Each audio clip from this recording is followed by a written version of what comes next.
The San Antonio City Council approves emergency funding to help migrants. Aging steel is suspected in this week's dam failure at Lake Dunlap.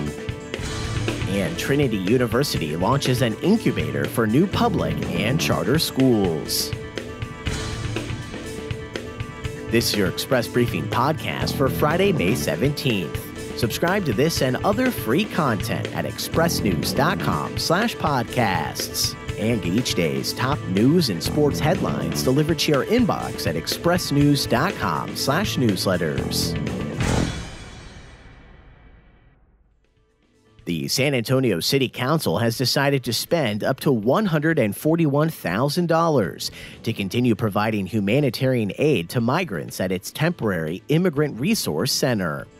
Approved in a unanimous vote Thursday, the money will support nonprofits that are providing services at the downtown center, including the San Antonio Food Bank and Catholic Charities. City Manager Eric Walsh asked for the money after U.S. Customs and Border Protection told the city this week there will continue to be a high number of migrants arriving at the downtown Greyhound station. The city is now doubling the size of its resource center, a former Quiznos across from the bus station, by clearing out adjacent offices. Since it opened on March 30th, the center has assisted about 8,000 migrants, which have predominantly been families with young children. At night, a block away, the Travis Park Church opens its doors to shelter migrants who need a place to sleep. Of the new funds, $86,000 will go to the Catholic Charities, the San Antonio Food Bank, and Travis Park Church. The remaining money will rely on community donations. For every $2 donated, the city will chip in $1 to those organizations for up to $55,000. Officials say the city will seek federal or state reimbursement for Thursday's approval of the $141,000 to help migrants in San Antonio. District Attorney Joe Gonzalez has announced changes to an expanded pretrial diversion program that has more than quadrupled the number of people served, providing needed treatment he says helps prevent repeat criminal activity.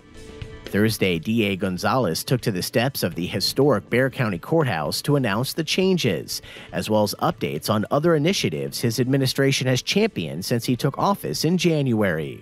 Those include programs like Cite and Release, expanded attention to family violence cases, and improved data sharing among law enforcement agencies. The pretrial diversion program uses interviews to get to the root of a defendant's troubles and then provides treatment or other services to reduce recidivism, offering the defendant a chance to remain free of a criminal record if they successfully complete the program. In Gonzalez's first 100 days in office, more than 1,100 people have been admitted into the diversion program, compared to 259 people during the same period in 2018. Gonzalez has changed and expanded the program's offerings by removing application fees and mandated guilty pleas, and has also lifted guidelines and allowed his prosecutors to have more discretion on who can go into the program. Aging structural steel is believed to have caused equipment to fail at a 91-year-old dam, resulting in alarmingly low levels at Lake Dunlap. Thursday, the Guadalupe Blanco River Authority said it's committed to finding a way to replace spill gates at all its aging dams, but noted that this depends on its ability to secure funds for the improvements, which will cost millions of dollars. At 7:49 a.m. Tuesday, a middle spill gate failed at Lake Dunlap, unleashing a large volume of water that virtually drained the lake. The failure is still under investigation. Trinity University is launching an incubator for principals looking to open innovative, high-quality public and charter schools, funded by a $5 million grant from the Walton Family Foundation. Trinity says the School Design Network will support educators who want to launch charter schools or new schools within traditional public school districts, similar to Cass Tech and the San Antonio Independent School District. The first 3 to 5 fellows will be selected from a targeted recruitment effort, while subsequent years will include a broader application process, and in the next 5 years, up to 40 fellows will be selected. While San Antonio public school districts have become increasingly vocal in raising concerns about the growth of charter schools, Trinity says the incubator has support from both sectors and that bringing together principals from charter and public schools will create rich conversations. And Boeing is temporarily storing some of its 737 MAX jets at the company's 168-acre site at Port San Antonio, home to one of the largest freestanding hangars in the world, making it one of the largest maintenance, repair, and overhaul sites for aircraft.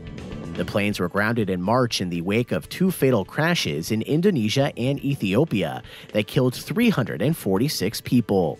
Faulty software and aircraft features and pilot errors have been blamed for the accidents, and both Boeing and the Federal Aviation Administration have come under fire for their response to the crashes.